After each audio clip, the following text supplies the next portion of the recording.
Edmund Lowry Jr. is one of the most chilling characters hidden within the vast world of Red Dead Redemption 2. While the game is mostly known for sprawling gang outlaws, train robberies, and Wild West shootouts, it also features pockets of deep psychological horror.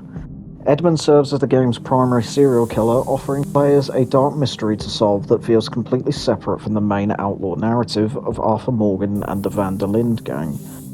The story of Edmund Lowry Jr. begins out in the open world, where players can stumble across gruesome crime scenes. These spots feature dismembered bodies arranged deliberately near major pathways, accompanied by pieces of a torn map.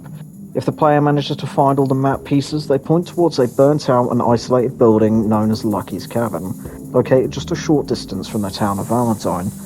Exploring this site reveals a locked basement containing a truly horrific scene filled with human remains, disturbing notes, and early photography equipment. The true ending to his story happens much faster than right in front of you. After Arthur fights Edmund off in the terrifying basement, he ties him up and throws him on the back of his horse. Arthur then rides into Valentine and carries the killer straight into the local sheriff's office, and when Arthur drops him on the floor, Sheriff Malloy steps in to handle the situation. However, the moment that the sheriff gets close enough to lock him in the cell, Edmund suddenly snaps.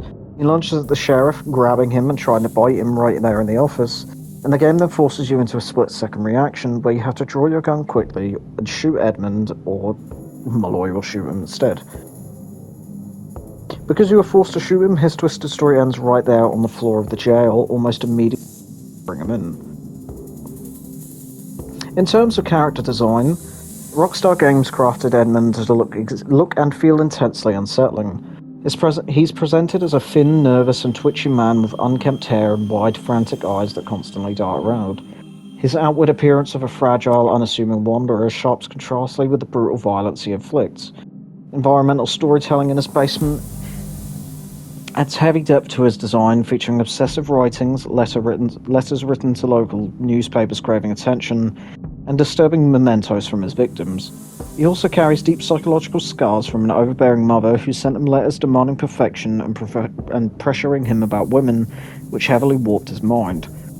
Edmund Lowry Jr. shares strong traits with real-life historical serial killers who would emerge decades later in the 20th century.